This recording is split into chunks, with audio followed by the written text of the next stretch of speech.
take these in order. Let's see what we had that was of importance.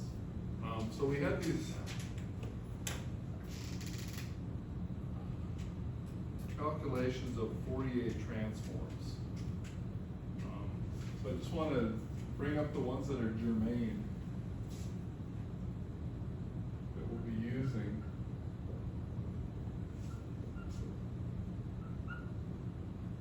Transforms. Okay. So we'll just put the formulas for the integrals and the transform and then run through or mention a couple of these. So if we have f of x in this form here, f hat of k e to the I kx dk, right? So x is the only argument there in the integral sign, minus infinity to plus infinity. Then f hat of k 1 over root 2 pi f of x e to the minus I kx dx. So both of these across the whole range, whole domain. And just for the record, you will run into these where the 2 pi is just given to one of these guys. It could be the f hat of k has 1 over 2 pi, just the way of distributing them. So as long as you're consistent with your operation, there's no problem there. Good. So we had a couple of things here, and the one that I wanted to bring into play, h of x, if you have an nth derivative of f of x, then your h hat of k is equal to just I k to the nth power f hat of k. So this one, the proof is with integration by parts. This is the one we use whenever we're setting up a differential equation. Okay. So the example for this that gets used a lot is when we were doing the differential equation. I'm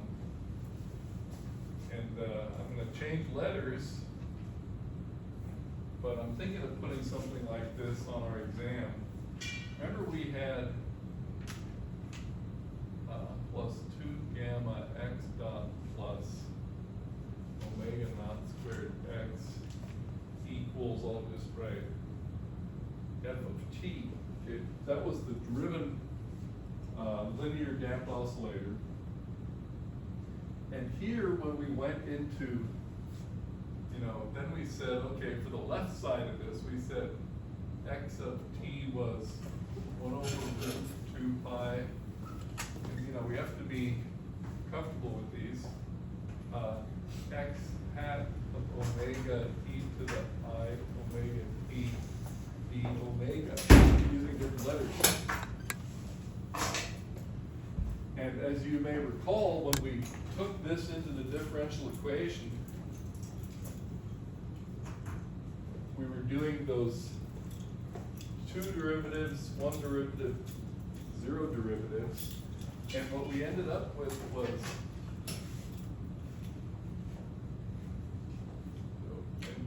without actually even proving this, because it's really just a natural consequence. So 1 over root 2 pi x hat of omega, because the time derivatives were just taken here. So that's why we had I omega squared. Okay. That's our I k squared, right? Not k though, in this case omega. I omega squared. And then we had 2 gamma, and then we had 1 derivative, so that's where we had that I omega. And of course, then we had omega naught squared, and nothing.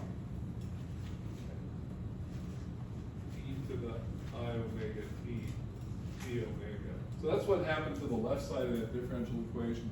And I just want to make sure you see the connection here, right? This is the general expression. When we applied it, we just knocked them out there without further ado, right? Taking those derivatives. So that is a very important one. And in fact, in our applications, since we're not so much memorizing formulas, we actually just set the thing up and do the derivatives, and that result comes out. Okay, so that was the relation here when we had a function of t. We have to be used to using any of those letters. Good. So that one I wanted to bring to our attention.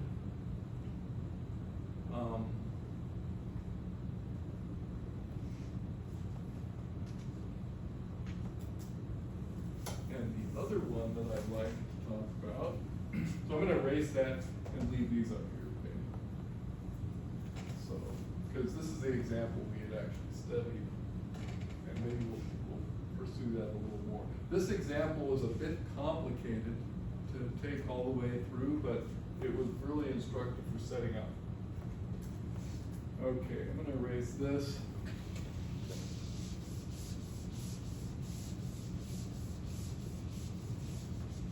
And then talk about this other property.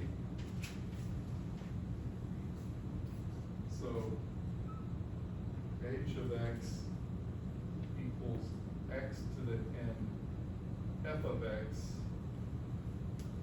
then our Fourier transform is equal to, where do we have it here? I to the nth power nth derivative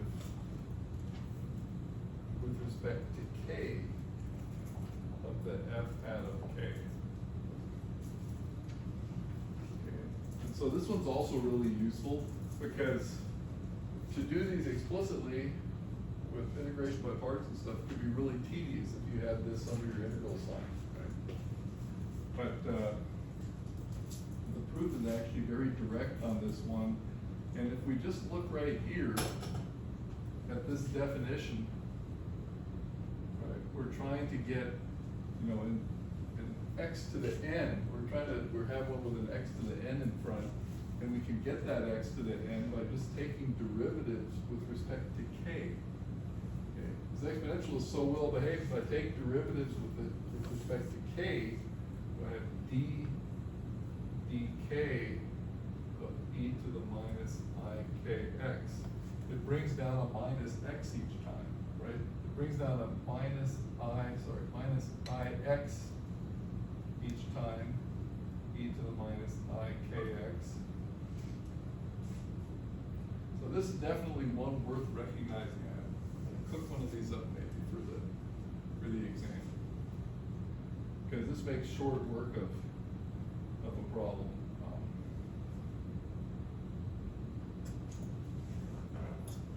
So you see the first one, every time I bring down this thing here, for example, the first derivative of I times minus I, it's always a 1. Okay, and then I just got that power in front of there. Okay. So this also very useful. In applications, these two really take us forward. Good. So then, homework number 6 was mostly the review. I thought we had a pretty good discussion of that in the recitation. I do have here in my notes the Jordan's inequality assignment for the lower half plane. So let's go ahead and write that down. And these are always germane. That's actually why we're doing a lot of this complex analysis, is so that we can deal with the Fourier integrals and transforms adequately.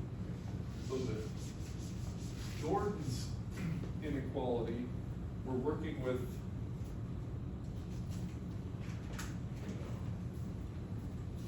what we were doing was we took e to the I z dz,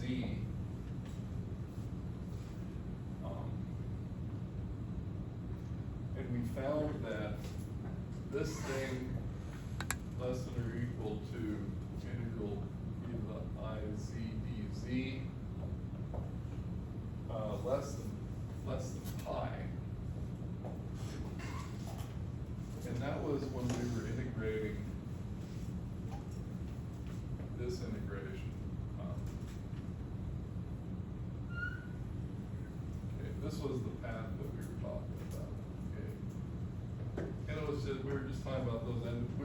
interested just in that arc there, that semicircular integral. Okay, so we did the proof, and then what we wanted to do was, what if we have e to the minus iz dz? Okay, so this was the proof in the notes. It's an interesting one. You get a nice estimate. The thing is, we have to have control over both of these because it comes up so much in the applications. This one here, I'll just draw this. This was this, and this was the bottom half. I'll do it in red here for the record. So this, and it doesn't matter the direction if we want an estimate. That was for this one. Okay. And so you have to be really aware, because when you're doing these kind of integrals is when it comes into play. Sometimes you have to do the upper half plane to complete your contour, and sometimes you have to do the lower half plane, okay, to complete your contour. If you complete the contour in the lower half plane, and you're starting with you're starting with a real integral that you're interested in, so I'll just draw one of these, right? If this is the one you're doing, you're going to have to put the minus sign in front of your result for the quotient theorem, okay, for the residue theorem. And because remember, the clockwise integral is negative, gets a minus sign, right? Negative orientation. So yeah, that's something to be really aware of, because say we're doing these integral x hat of omega e to the minus, e to the I omega t d omega. Say, I'll just write the whole thing out once again. Okay, say we're doing this integral. Minus infinity to plus infinity. Okay. Well, time can be positive or negative. Time's just a parameter here. The d omega, that's our dz. And basically, if I use positive times here, then I have to complete the contour in the upper half plane. If I use negative times, I have to complete it in the lower half plane. Okay. So that's where that application node t greater than 0 upper half plane and t less than 0 lower half plane. A bunch of great stuff comes up in these connections now. So you have to do both, right? You have to do both time, positive and negative times. So suppose t is less than 0, you have to complete it in the lower half plane, right? And you have no poles in the lower half plane. What then?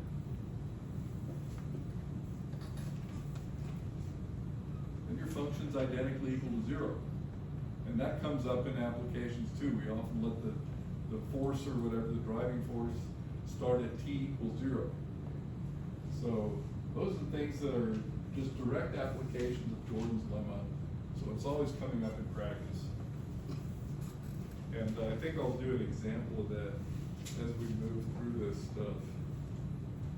So anyway, Jordan's inequality variable in these applications. Let's see what else we have on our list. Then we had a big list of contour integrals.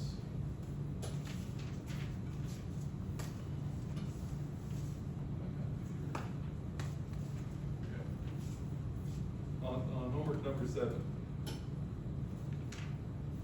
Yes, okay, here's actually where this example comes into play. I'm going to go ahead and leave this stuff up for reference and erase this.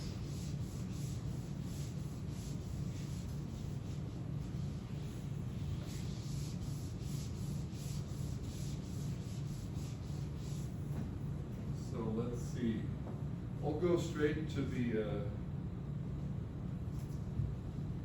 problem I was just discussing, and then we'll look at some of these other contour integrals. So on homework number 7, problem 5 had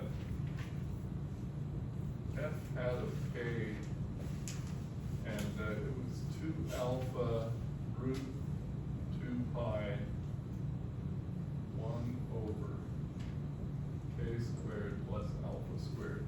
And we wanted to find f of x, okay? So there's f hat of k, and we're gonna plug that into f of x here. F of x, 1 over root 2 pi minus infinity to plus infinity, and then we'll plug in the f hat of k. We've got 2 alpha root 2 pi, the 1 over k squared plus alpha squared, e to the I kx dk. So we're in the k complex plane, and here this thing comes up here. So let's go ahead and just draw what we've got. Is we want to do this integral. It's in the complex plane, and it's the k complex plane dk. So if x, x is just playing the role of a parameter in here. So first of all, we have k plus I alpha, k minus I alpha. So I'll go ahead and write that here. We've got the k plus I alpha, k minus I alpha. So we have these two minus I alpha. And for x greater than 0, this is the example that I was just talking about. For x greater than 0, we're going to complete the contour in the upper half plane. But for x less, so upper, but for x less than 0, it's going to be the lower half plane where you have to complete the contour. So this was the example where I want to make sure you guys see what's happening here. For x less than 0, it's this integral, but it gets that extra minus sign due to the residue theorem. So we can do this. So we've got the 2 alpha over 2 pi, and then the residue, right? We're going to have 2 pi I, and this is a simple pole. So we're doing the upper half plane, we cancel this one out and evaluate at k equals I alpha.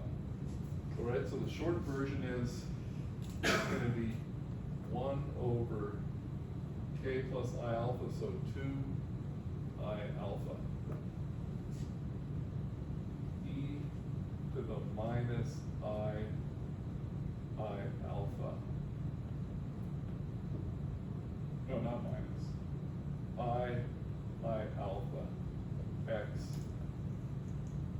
and that turns into, it looks like everything cancels, right? You have the 2 pi, the 2 pi, the 2 alpha, the I, so you get e to the minus alpha x. So that was for x greater than 0. Now for x less than 0, I'll do that over here. We're going to have f of x equals 2 alpha, 2 pi, those there. Then we're going to do the lower half plane, so we get a minus 1 for going around clockwise, since we're just playing the residue theorem. And then we have 1 over, this is the one we're canceling. So minus I alpha, so minus 2 I alpha, e to the I minus I alpha x. And so what that gives, again, everything cancels, minus signs cancel, alpha's 2 pi's. Oh, I forgot the 2 pi I. 2 pi I. So minus signs, 2 we end up with? E to the e to the alpha x.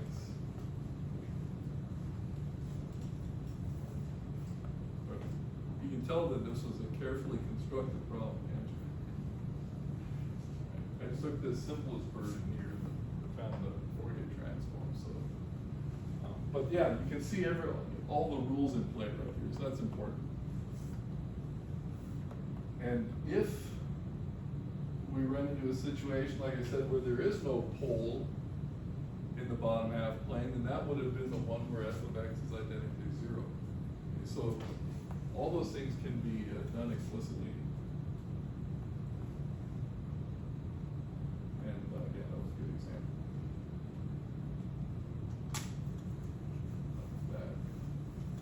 And yeah, and if you take them together, then you could have said x of t is equal to e to the minus alpha absolute value of x.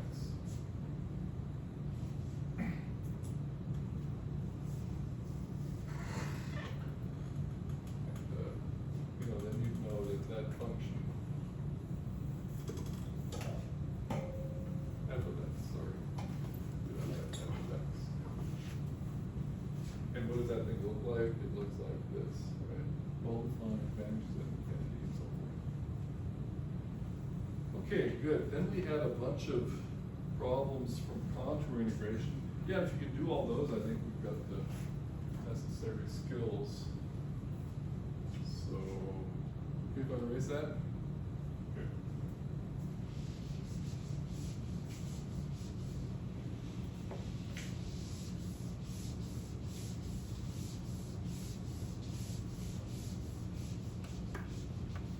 I think I'll just pick out one of these that exemplifies what was going on here. Actually, two of them.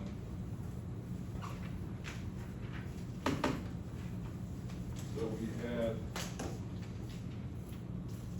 actually, I'll write out a bunch of these. So the first one, and this had actually been assigned previously, nothing wrong with that though. So we had x squared plus 3, we'll do them in order. X squared plus 1, x squared plus 4, dx minus infinity to plus infinity. So here, we can look in the complex plane and we see that we've got an x squared. Here we've got an x plus I times x minus I. Here we have an x plus 2I, x minus 2I. So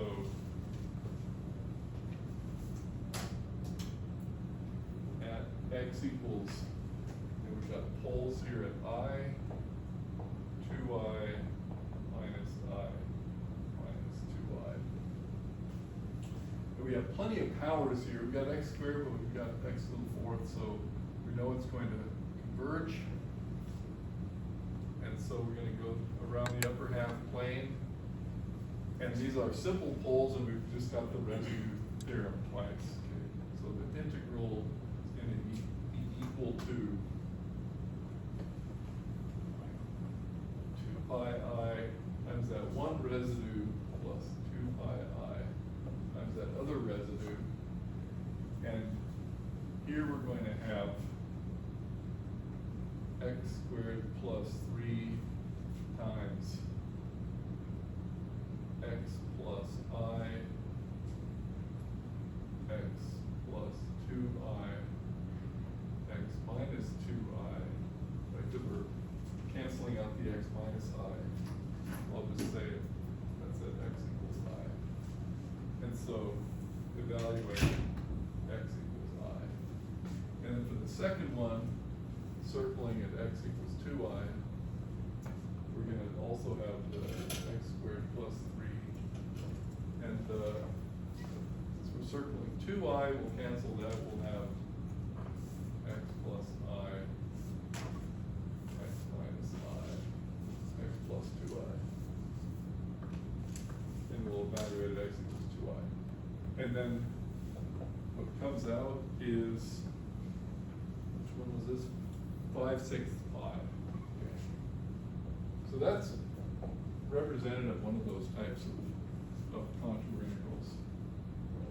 The other ones were more interesting because then we had higher powers of poles instead of just first order poles.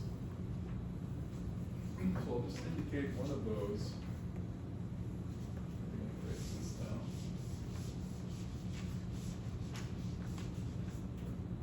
Actually, I'll indicate two of them. So the other one that was interesting, we had x cubed sine of x dx, and then we had a second order pole, x squared plus 1 squared.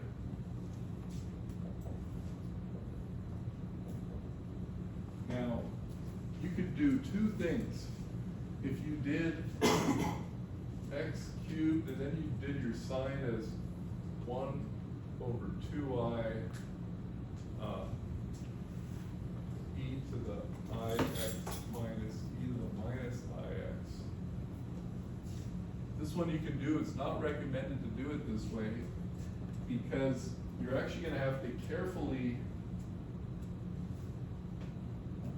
do your integral. You have to do your integrals carefully here because you're going to have the poles, second order pole at I and the second order pole at minus I. But one of the integrals you're going to have to complete around the upper half plane, one around the lower half plane, else you're going to get a wrong sign and things will be wrong. Okay. So the other way to do that, or talk about the imaginary part of x cubed e to the ix. And if you do that, you just do the entire integral. In fact, it's going to come out imaginary, and you're going to take the imaginary part of that. So I'll just write down what the answer was, but then we'll look into the process a little more. So that's the first step. This was pi over 2e. Okay. Pi over 2e. So yeah, don't do this one. Well, you can, but you have to be aware you're going to have to do two integrals, and one around the upper, one around the lower half plane. But that's a mistake that can easily happen. This one you don't. You're safe. You can go around the upper half plane and then take the imaginary part. So here we need this formula that I'm just going to put down here. So the residue, a sub minus 1, so residue is equal to 1 over n minus 1 factorial d n minus 1 derivative dz or x1 n minus 1 applied to x minus x naught n of, I'll mix my letters here, z minus z naught f of z. Z goes to z naught. So this is for nth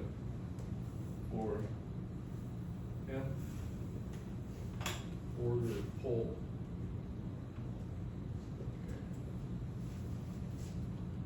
And this is the general expression, but when you have these things factored out, you're just canceling them.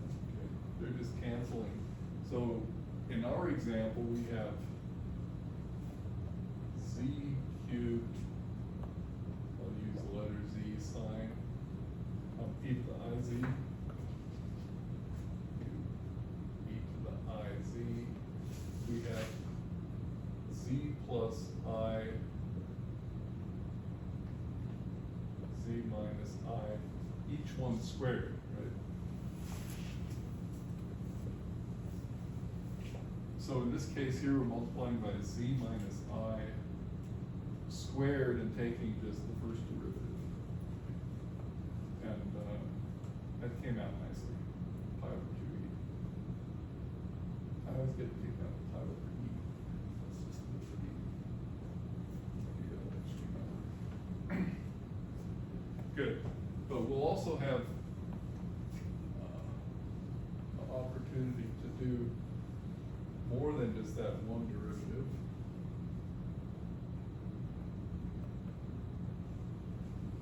So what did we have? The other one that was noteworthy, yeah, I just built a fourth order pole into there. So we actually had to take a third derivative. And that one was, just for the record, that was integral dx x squared plus 1, this time to the fourth power, and that was 5 pi over 16. So yeah, what we had here, and of course it's always 2 pi I residue, so we need 2 pi I times the residue of this thing, and that would be 1 over 3 factorial d cubed dz cubed, and since the x squared plus, x plus I, x minus I is the x squared plus 1, so this is the fourth power, we've got fourth power there. We're going to go around the upper half plane. We're going to cancel that one, so it's 1 over z plus I to the fourth. See if there's anything else to say about that.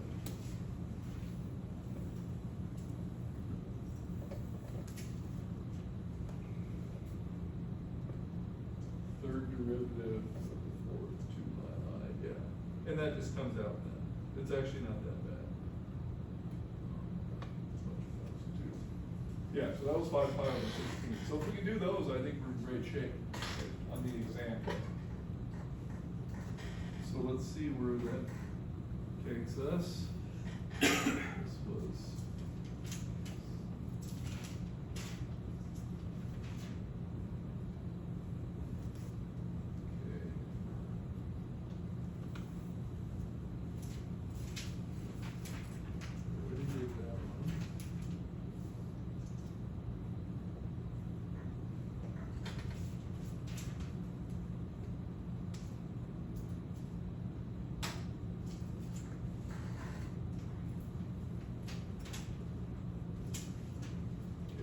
next ones were from the rotating bucket. There's some interesting stuff here.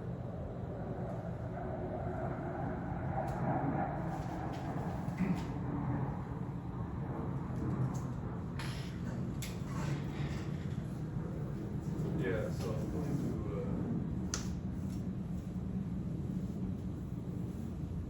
write this down and discuss this a bit as well.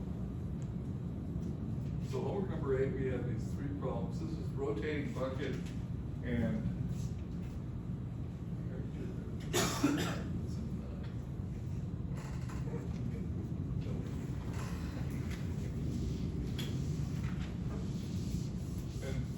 so rotating bucket and integral theorems.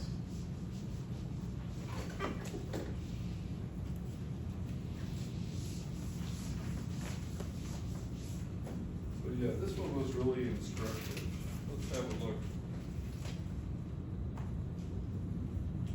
So first of all, we had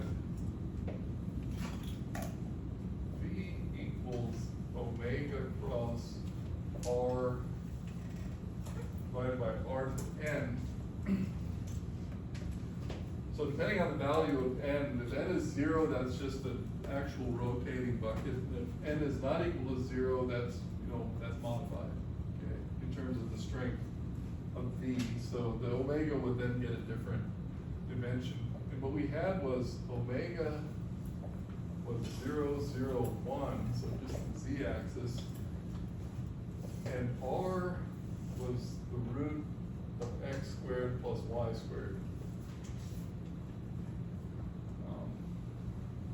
But yeah, in terms of the picture of this, you've got x and y, and you've got some rotating bucket, as it were.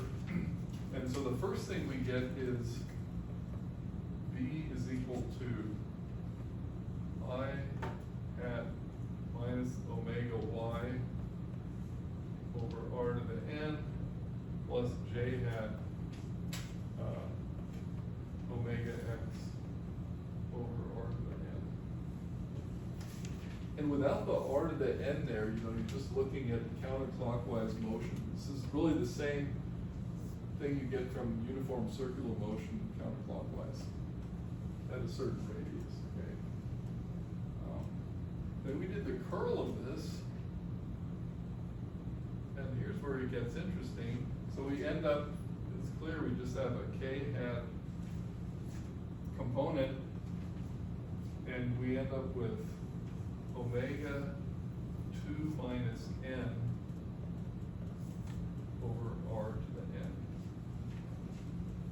So in particular, if n is equal to 0, it's just 2 omega k hat. And again, n equals 0, that's the literal rotating bucket, so to speak. So we have the curl of v. Now the question is, what about Stokes' theorem? Stokes' integral theorem. Stokes' integral theorem says integral curl of f dotted into a surface normal d area is equal to the integral on the boundary of that. So this is the derivative. It's like the fundamental theorem of calculus again. F dot, I can write dl on the boundary of A. And it was very interesting to apply this or evaluate this theorem with these vector fields here.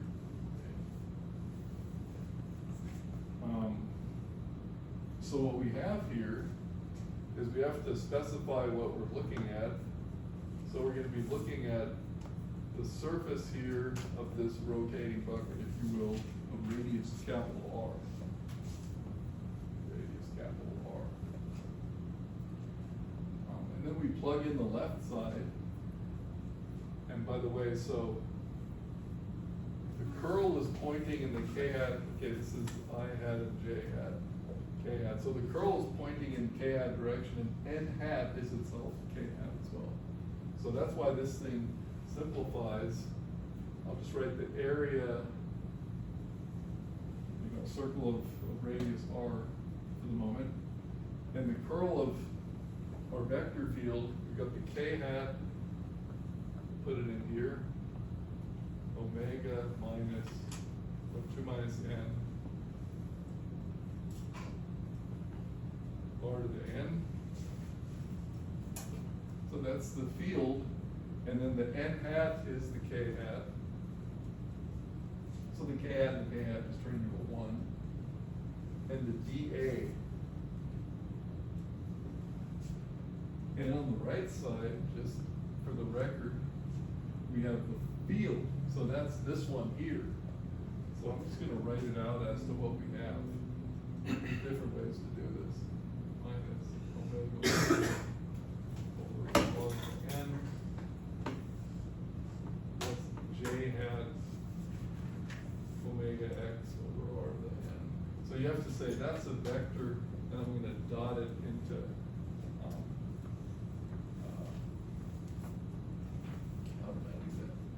dx and dy.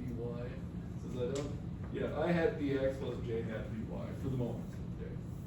I had dx plus j hat dy. This is the one where you have to, as the boundary of A, radius r. So what if n is equal to 0? It gets more interesting if n is not equal to 0. If n is equal to 0, then this stuff is trivial. Well, the n's gone. You have 2 omega. Omega times 2. And then you're just talking about, a constant thing, this r. So 1 over r squared. I'm sorry, n is equal to 0, so we have no r. and then we just end up with pi r squared.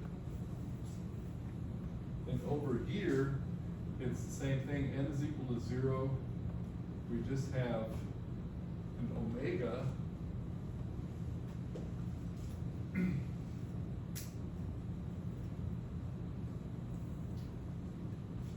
Essentially, it's an omega, an r, and a 2 pi r.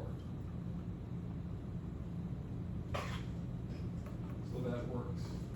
Okay. See, the reason is we're just on the boundary of radius r. There's our 2 pi r, and this is a magnitude r. Okay. So this one works, and that's Stokes' integral theorem. If n equals 2, then we've got a 0 on this side. Okay. And if n equals 2, somehow that's 0. But on the right side, what do we have? N equals 2, we've got r squared. Okay. So we're gonna get the same thing from the numerator, but it's gonna be divided by r squared, and we're just gonna get 2 omega. But 0 equals 2 omega? Not so. What that means is for n equals 2, this curl is actually a delta function. Okay? It's 0 everywhere, but it's infinity in the middle, and when you integrate it up, you get that. So that's the example that's related to electricity and magnetism. Same thing when you have the field of an infinite wire. Okay, that's you get the same field. So what about n neither? So n otherwise. And n otherwise is interesting. I don't think anybody did that. But then you actually have to do your dA for this one. Your dA has to be 2 pi r dr. So your integral on the left side, I'll just put that here. You've got the omega. Now you've got the 2 minus n. It's neither 2 nor 0. You've got r to the n. K hat's same business, but now your dA is 2 pi r dr.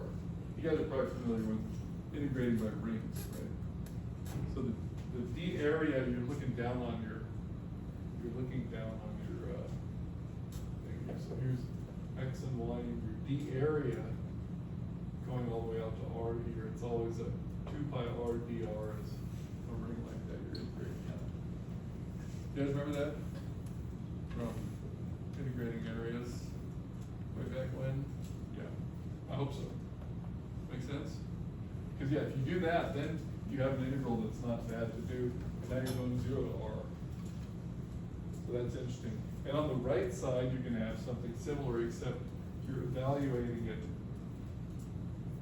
at the capital R. Okay. So anyway, this covers a lot. This covered a lot of terrain there, a lot of territory. Okay, what else do we have? We're running low on time, but not too low. Then we had a bunch of delta functions. That was good as well.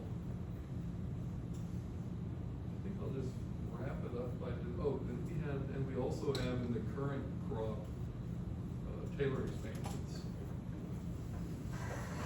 Okay, so here's what we'll do.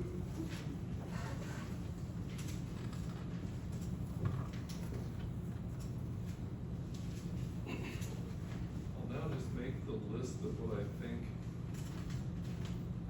is going to be on the exam, and then I can what do I have here? Yeah, okay, so I'm going to erase all this stuff.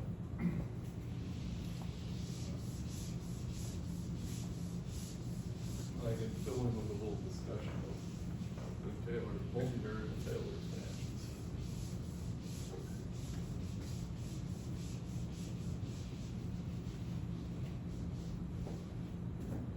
Which we haven't seen in the last stuff. So here's what we have. And what we've covered so far. So we could do integrals using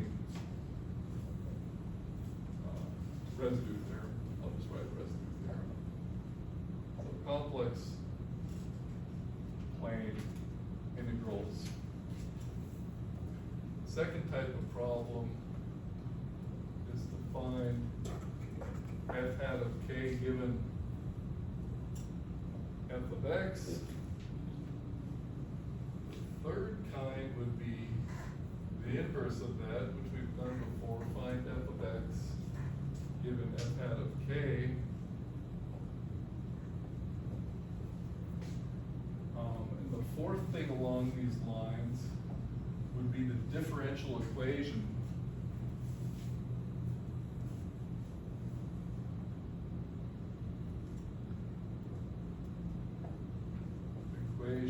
I have to do a simpler one. I'm going to do a first order one using Fourier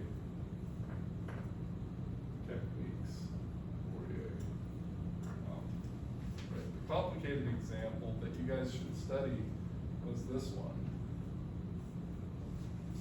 Plus omega naught squared x is equal to f naught over m cos omega t.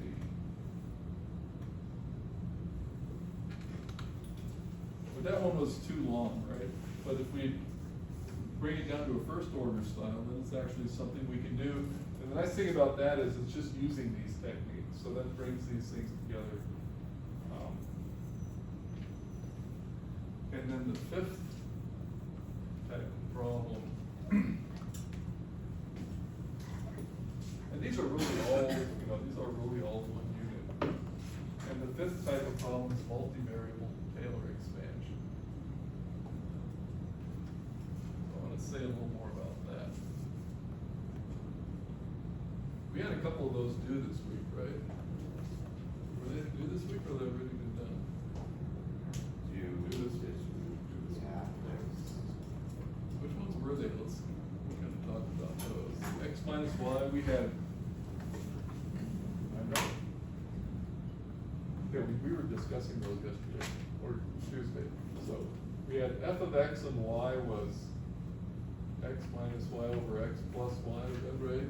Yeah. And then the other one was x1 and x2 was equal to x1 squared equals x1. Right. X1 times 1 minus x squared. Yeah. 1 minus x squared. And these were pretty good illustrations. This thing is some strange hyperbolic device, but what we found was if we expanded it at 1, 1, then we could fit it locally with a plane and a little farther out with parabolic expressions, right? So we did this we did those in class. This one, if we were just looking at, this one was interesting. If we were just looking at x1 axis and x1 e to the minus x1, then we've got something like this. And the positive and the negative, something like that. And in the, just looking at x2, we obviously have a hill, right? The product of those is a little harder to understand, but for both of these, we were interested in the expansion of the second order.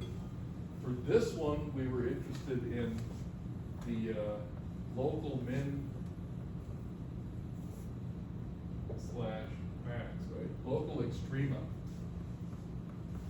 And so I'm going to work my way kind of back from what we would be looking there. Here we would have df dx1 equals 0. So simultaneously, we have to have the first and second derivative vanish at a certain point. Anybody have those written down? It's so recent. What did we find on this one? Where the, I think it was at 1, 0, was it at 1, 0 when we had the local extreme? Yeah. So the second thing is, so this is for local extreme. You have to have that at a certain point, not just anywhere, but a certain point. And then you have to have this matrix.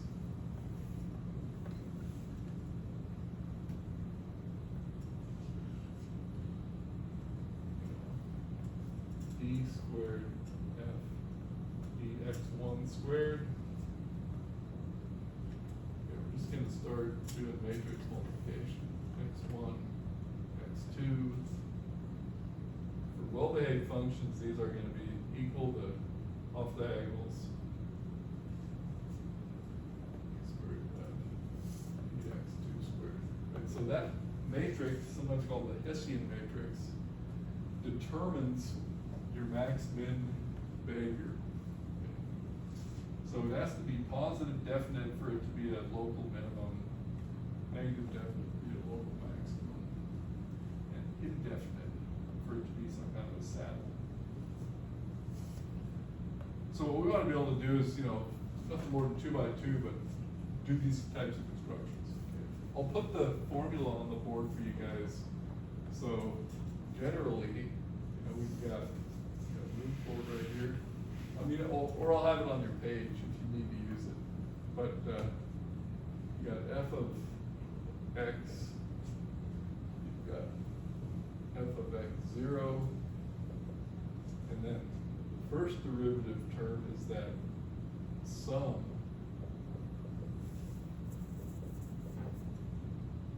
x I minus x0 I. And you have to realize that is just the collection of these first derivatives. So it's a scalar product between a gradient and that other stuff, small displacement. And then your second one, once you do this enough, you just see that this is just bookkeeping. This just has all of these second derivative contributions, dxi, dxj, lined up in a logical order. So you can get a machine to do this. Like you should get a machine to do this, right? There's enough of them. So I'll probably get, not probably, for the relevant thing, we'll have these formulas on the board. xj, x0. But that should give us enough to do.